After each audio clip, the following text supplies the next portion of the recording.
Welcome to the Super Bowl edition of Cooking with Hamilton. Today we're going to cook a brisket.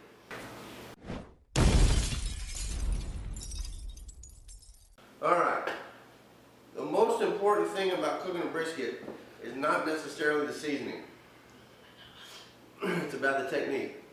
And the reason it's about the technique is because you got to get the cooking right. Because it doesn't matter how well it's seasoned, a dry piece of leather is still a dry piece of leather. So, today what we're going to do, first we're going to prep the brisket. And here we have a full brisket. There are two types of cuts that you get from the butcher shop. One is called a point and one is called a flat. Okay, today we have a point brisket. See how it has a point here? You can lift it up. This is about a 15-pound brisket. Now, brisket is actually a cut of meat that's two different muscles. You cook the whole thing together, but you're only going to eat the flat part. So we're going to cook it seasoned, and then we'll use the usable part when we're done. Okay, here I have a mix of several different spices. Got brown sugar, chili powder, salt, cayenne, cumin, parsley, all of that in here. And this is going to be our rub.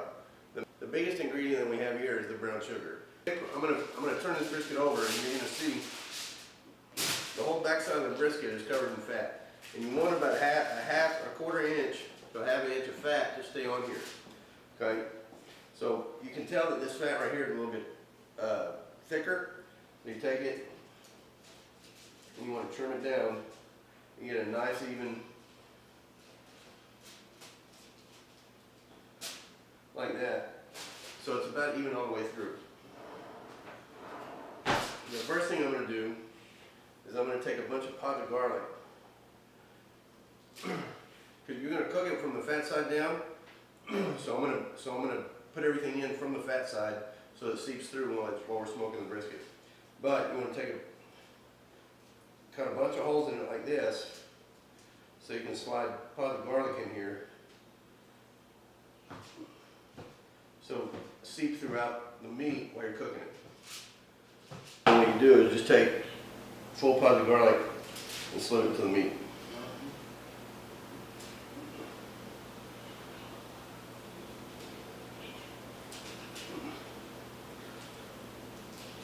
Like so. Now that we put the garlic in, and we've also rubbed the meat with the brisket rub, now we're going to inject.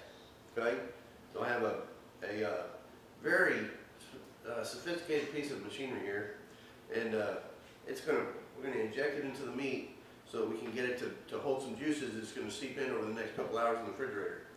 So we're going to pull it in like this. And then you want to slide this in sideways into the meat, like that, and then slowly fill it with juice. Now, I've already done some of it, so it's pretty full, and it's starting to kind of seep out already. But that's all right. Now we're going to take it, and we're going to wrap it up in foil, and then we're going to put it in the fridge, and we're going to let it sit there for about 5 hours, something like that. Preparing a brisket for smoking is trimming, seasoning, and injecting. And then once you've done those three with whatever recipe you want to put on your brisket, then you're ready for it to seep in for a while. And then next step's going to be the grill. All right, what we have here is we have started a fire in the pit, and we've got a fire going in the firebox over here. Okay. We have a stack of mesquite from a tree that I cut down a couple years ago. Been aged in the wood, and I got the brisket right here. And in just a minute, I'm going to take it out of the foil, and I'm going to put it on the grill, and I'm going to put it on this end so it just smokes. Now underneath here, I've got a bowl full of water and wood chips. Okay. And occasionally I'll put the wood chips over on here that have been soaking for a day or so, and they'll smoke. I got pecan in there, and they'll smoke into the fire pit, or through the fire pit into the grill. It'll add to the mesquite flavor, a nice pecan flavor to the brisket. It's dark out here, so it's kind of hard to see, but this is going to smoke off and on. I'm going to have to check it every couple hours throughout the night. It's about 8 o'clock right now, so all the way through till about noon, and then I'll pull this off at noon tomorrow, and I'm going to put it into a towel-lined cooler and let it sit for about another 3 or 4 hours. And that's what's called the hold. And they say the hold is gold, and that's where you really get all your flavor back. So that's what we're going to do for right now, and tomorrow we'll pull it back off. So we cooked the brisket for about 15 hours. About halfway through, I took it and wrapped it in foil and put it back on the grill. And what that did was just allow it, the outside had already been smoked through, and what that did was allow it to just stay warm, but stay moist, because we kept a lot of moisture inside the piece of meat. Pulled the brisket off. I set it in a cooler, wrapped in a towel inside the foil for about 2 hours. And what that is called the hold. And what that does is it just cools it down, and it lets all the juices kind of reintroduce themselves back in throughout the meat as it cools down. And the first thing that I did was take and cut what was called the point off of it.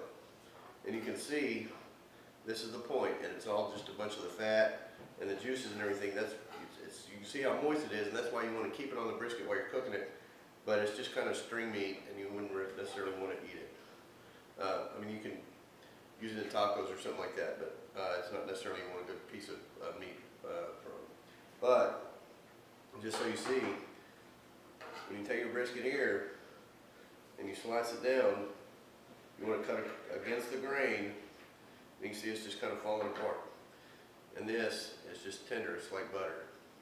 So that's what the meat is supposed to turn out like. So I hope you much cooking success. Thank you for cooking with Hamilton.